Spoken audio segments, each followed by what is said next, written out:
In this video, I'm going to show how to replace the spark plugs on this Nissan Frontier with a 2.5 liter 4-cylinder engine. There are 4 of these located right on top of your engine, but we do need to take the intake manifold off to get to these, so I recommend having some intake manifold gaskets on hand in case yours are not reusable. Let's get started. As you look under the hood, you'll see this piping that leads to the air box on the passenger side. It has these 3 clips that we need to pop open. This will make it so that we can remove the cover on the air filter. Just wiggle it out of place like that. We'll remove the air filter by pulling it out. At the front, if you continue following this tubing, you'll have 2 10mm headed bolts that hold this on. Remove those bolts.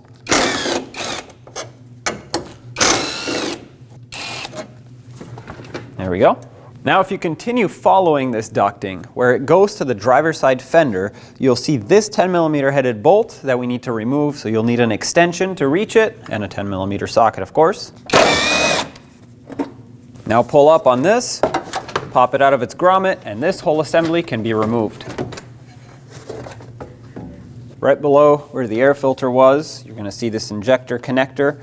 We'll have to press on the little tab that's there, which sometimes you can help yourself out with a pocket screwdriver, so you can unlock it. There we go. You do not have to remove this retainer with the connector that goes to the injectors because this comes off with the intake. A little bit further up on the intake tubing, we'll remove the connector for the mass airflow sensor. Press this and pull it off and remove the retainer. Moving a little bit towards the driver's side of the engine where the intake is up top, we have this fuel line that's clipped in. Just unclip it, then we'll get some pliers and move that clamp out of the way. Then grab the hose, twist it to break it free, and pull it off. And up here we have a clamp where you could use either a flathead or an 8mm socket. I'm going for the 8mm socket, just unthread it a little bit. Once it's loose enough to move around, we'll go to the other end of this tube where we have the same looking clamp, same 8mm socket. Loosen that up, and now you can pull it right off. While we're in the throttle body area, let's unplug the throttle body. Press on this tab to unlock the connector and pull it off. We'll leave the wiring aside. And then we'll unbolt the 4 8mm headed bolts that hold it on. I don't want to completely remove it. It's got these 2 coolant lines that run through it, and I don't want to disconnect them and disturb the cooling system at all. So we're just going to remove it and set it to the side right here, hanging off these hoses, which is totally fine. What that will do though is it'll give us more flexibility for the intake. That way this isn't bolted onto it.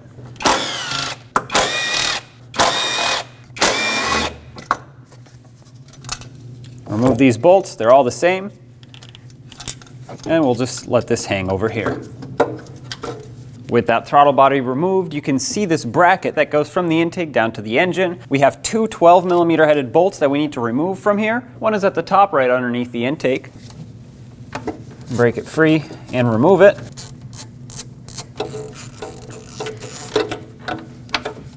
And the other one is down below where it bolts onto the engine. This lower bolt will be shorter than the top one. Keep that in mind. You don't want to put them in backwards.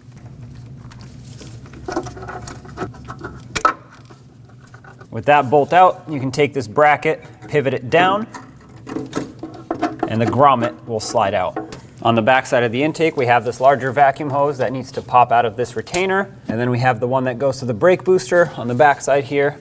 Take some pliers, pinch the clamp, pull it away, and get the hose off.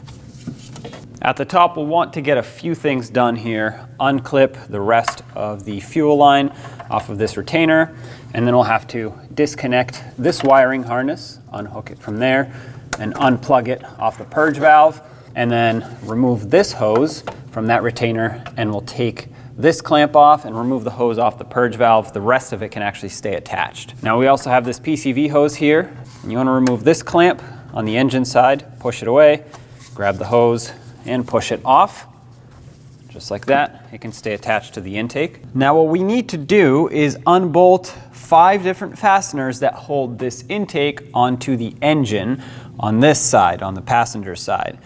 There will be 2 mounting nuts, 1 on each end, then 3 bolts in the center. We'll start with the mounting nuts and work our way towards the bolts. Looking right where the connector is for the fuel injectors, behind it, you can see our first mounting nut. All of this hardware is 12mm in size, so just get an extension and a ratchet, and of course the socket. We'll break them all free and remove them.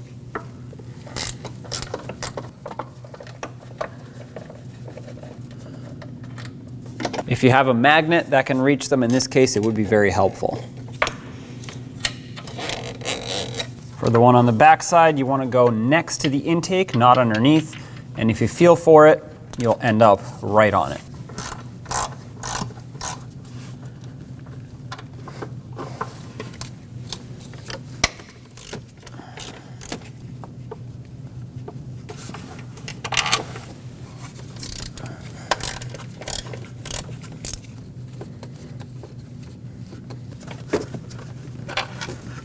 As we remove this last one, you'll notice that the intake will want to drop down a little bit. That's normal.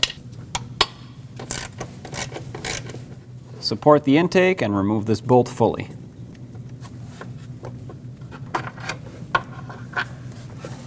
With all of that off, you can remove the intake, slide it towards you, towards the passenger side. Now flip it up. Remember, the fuel line is still connected. It is flexible, but you don't want to kink it or pull it too far. We'll take this and set it up and over on our driver's side where we have space to store it temporarily. Now we have access to everything that we need to get to. So let's unplug the ignition coil, press on the tab, and pull the connector off.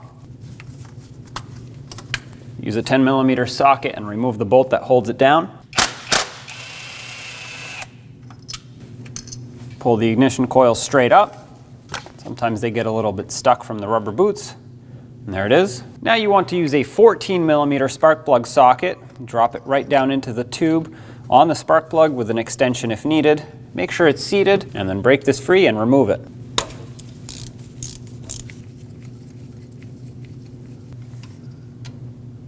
There it is. Now it's important that you have a spark plug socket so that you can put the spark plug into the socket. Mine happens to be magnetic, but sometimes they have rubber grommet. And what will happen is it'll hold it so that you can safely insert it into the engine without it falling down. And start it in by hand. Make sure it threads in smoothly. If it does not, that means it's cross-threading and something is wrong, so pull it back out and try again. All right, that just bottomed out, so we'll snug it up a little bit. We'll stop right there. It's important that you torque these so that you can crush the little washer that's at the top of the threads so that you can lock it in and create a nice tight seal. The torque for this is between 14 and 22 foot-pounds for all four of these spark plugs. I'm gonna go right in the middle at 18 foot-pounds. That's it right there. Now take your ignition coil, slide it down, press it down all the way into the cylinder. Thread the bolt in.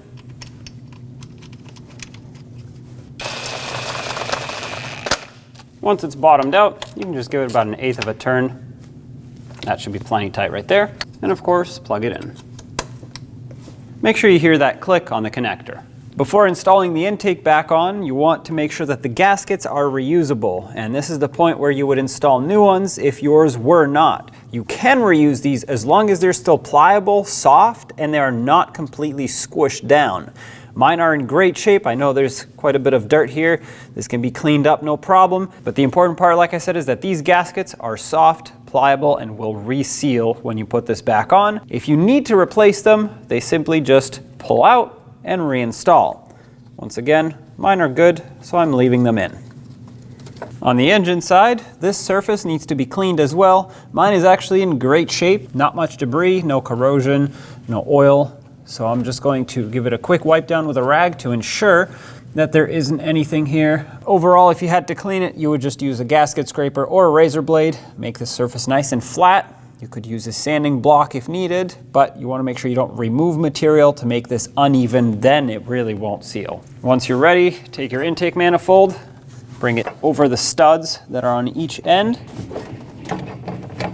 and then slide it onto the engine. Make sure it can go all the way on and it's fully seated. And now start putting on the hardware. I'm gonna start everything in by hand, and then when we tighten it, we're gonna start from the middle and work our way towards the outer bolts.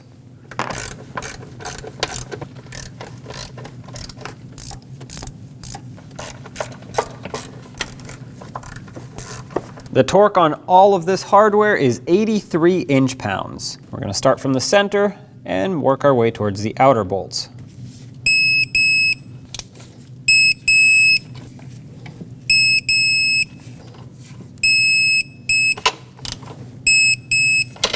All right, they're all tight. We have a few things to reconnect in this area. First of all, make sure all of these hoses are secured as they should be. Then reinstall the vacuum hose that goes to the brake booster. In the back of the intake here, make sure you seat that in all the way, and take the clamp that locks it in and lock that in. Then resecure this PCV hose over on the intake. Secure this right here and this over here. Might as well continue with our purge valve. Secure the wiring, plug it in, as well as the hose, and lock that with the clamp. This bracket on the back side of the intake, underneath where the throttle body is, has to get put back in. There's a grommet at the top that needs to slide up and into the intake, just like that, and then line it up on the bottom with the bolt hole. I'm going to start by putting in the lower bolt and get that lined up to the engine. And then before I fully tighten that one, I'll put in the upper bolt and make sure that this starts in and lines up. Once they both do, we'll tighten them down. This is bottomed out. I'll just give it an extra 1/8 of a turn, and that should be plenty tight for that. It's just holding on to that rubber bushing. And then we'll tighten up the one on the bottom. Snug this one down as well, and an extra 1/8 of a turn is plenty. Reinstall this PCV hose at the front of the valve cover. Make sure that's fully seated, and get the clamp resecured.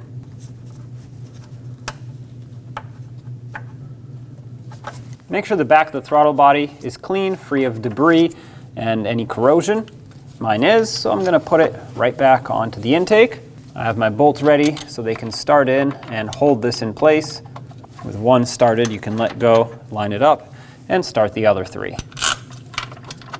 Make sure that these start in and they don't cross thread. They are quite small and fine threaded, so it's easy to accidentally do that, and that will ruin the threads on the insert on the intake. Snug these up in a cross pattern gently.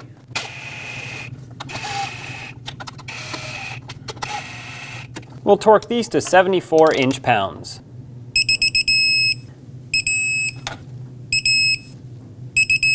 Double check them. Plug in the throttle body. Make sure that connector clicks when you push it. Take your intake tubing that goes from the air filter housing to the throttle body. Put it on the air filter housing first. Bend it a little bit, put it on the throttle body. Make sure this is fully seated. Might as well resecure this fuel line while we're at it so it stops moving around. We'll put this hose on. Now we'll put this clamp back where it belongs. And we'll tighten up the 2 hose clamps with an 8mm socket. When you tighten these up, you want to be careful not to over tighten them. You want to go until they bottom out and then just give it a little bit extra. If you overdo it, they will strip out, and then you'll have to replace them.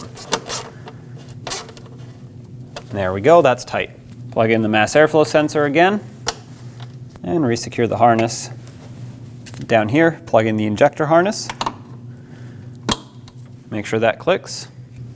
Bring in this intake tubing and line it up with all of its mounting points. Put in the 2 10mm headed bolts that go on here and snug them up. On the intake side of the intake tubing, you have that grommet down there. That, you want to make sure it slides down and on. I put a little bit of silicone paste on that grommet. It helps quite a lot to get it on and off next time you need to take it off. And put in this bolt that secures the other side of that.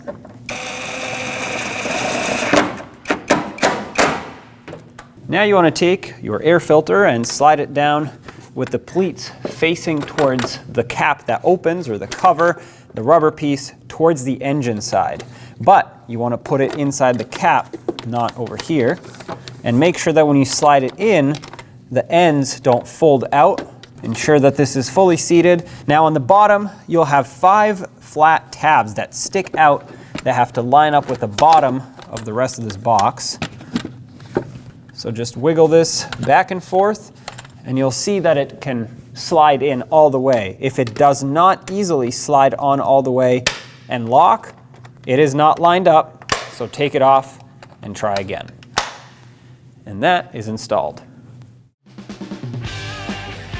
When only the best will do, demand TRQ. The only company that lets you view before you do. TRQ is committed to offering the highest quality aftermarket auto parts that are engineered for peace of mind. Thanks for using and viewing with TRQ.